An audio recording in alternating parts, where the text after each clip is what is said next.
Now, you might think that I chose my second theme, the importance of imagination, because of the part it played in rebuilding my life, but that is not wholly so. Though I personally will defend the value of bedtime stories to my last gasp, I have learnt to value imagination in a much broader sense. Imagination is not only the uniquely human capacity to envision that which is not, and therefore the fount of all invention and innovation.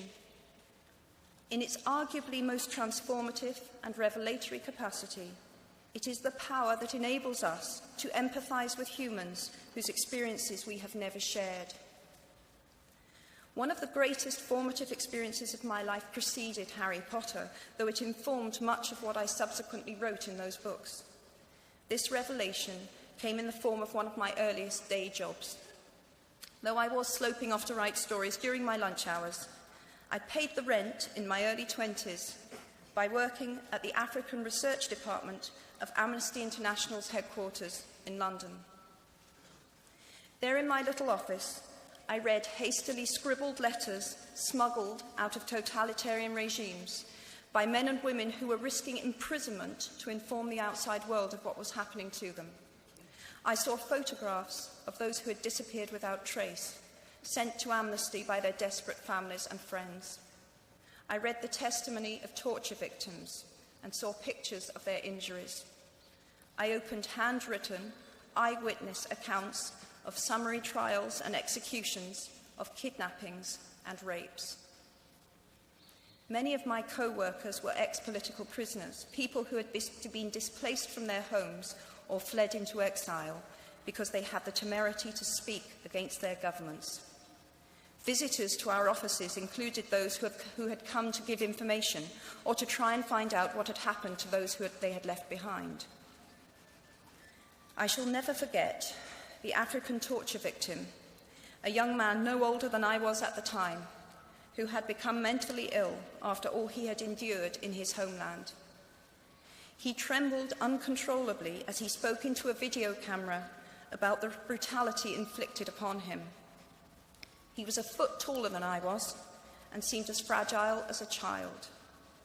I was given the job of escorting him back to the underground station afterwards, and this man, whose life had been shattered by cruelty, took my hand with exquisite courtesy and wished me future happiness.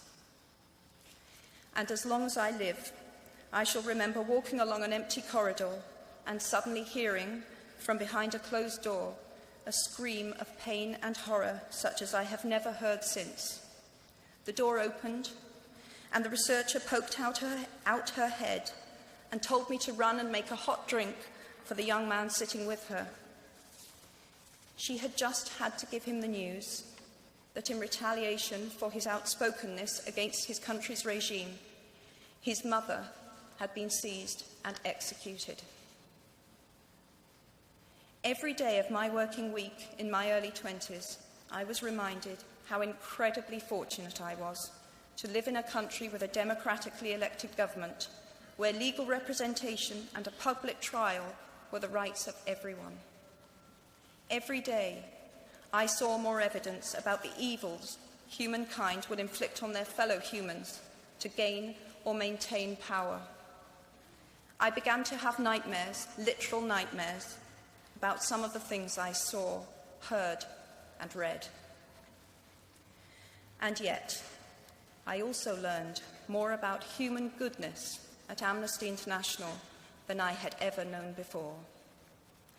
Amnesty mobilises thousands of people who have never been tortured or imprisoned for their beliefs to act on behalf of those who have. The power of human empathy leading to collective action saves lives and frees prisoners. Ordinary people whose personal well-being and security are assured join together in huge numbers to save people they do not know and will never meet. My small participation in that process was one of the most humbling and inspiring experiences of my life. Unlike any other creature on this planet, human beings can learn and understand without having experienced. They can think themselves into other people's places. Of course, this is a power, like my brand of fictional magic, that is morally neutral. One might use such an ability to manipulate or control, just as much as to understand or sympathise. And many prefer not to exercise their imaginations at all. They choose to remain comfortably within the bounds of their own experience, never troubling to wonder how it would feel to have been born other than they are. They can refuse to hear screams or peer inside cages. They can close their minds and hearts to any suffering that does not touch them personally. They can refuse to know. I might be tempted to envy people who can live that way, except that I do not think they have any fewer nightmares than I do. Choosing to live in narrow spaces leads to a form of mental agoraphobia, and that brings its own terrors. I think the willfully unimaginative see more monsters. They are often more afraid. What is more, those who choose not to empathise enable real monsters, for without ever committing an act of outright evil ourselves, we collude with it through our own apathy. One of the many things I learned at the end of that classics corridor, down which I ventured at the age of 18, in search of something I could not then define, was this, written by the Greek author Plutarch: "What we achieve inwardly will change outer reality." That is an astonishing statement, and yet proven 1,000 times every day of our lives. It expresses in part our inescapable connection with the outside world, the fact that we touch other people's lives simply by existing. But how much more are you, Harvard graduates of 2008, likely to touch other people's lives? Your intelligence, your capacity for hard work, the education you have earned and received give you unique status and unique responsibilities. Even your nationality sets you apart. The great majority of you belong to the world's only remaining superpower. The way you vote, the way you live, the way you protest, the pressure you bring to bear on your government has an impact way beyond your borders. That is your privilege and your burden. If you choose to use your status and influence to raise your voice on behalf of those who have no voice, if you choose to identify not only with the powerful but with the powerless, if you retain the ability to imagine yourself into the lives of those who do not have your advantages, then it will not only be your proud families who celebrate your existence, but thousands and millions of people whose reality you have helped change. We do not need magic to transform our world. We carry all the power we need inside ourselves already. We have the power to imagine better. I am nearly finished.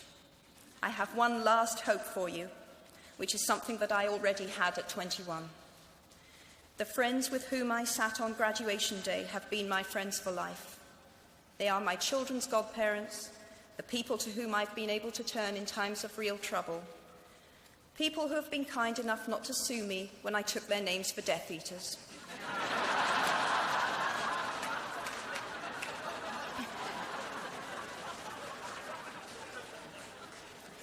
At our graduation, we were bound by enormous affection, by our shared experience of a time that could never come again, and of course, by the knowledge that we held certain photographic evidence that would be exceptionally valuable if any of us ran for Prime Minister. So today, I wish you nothing better than similar friendships.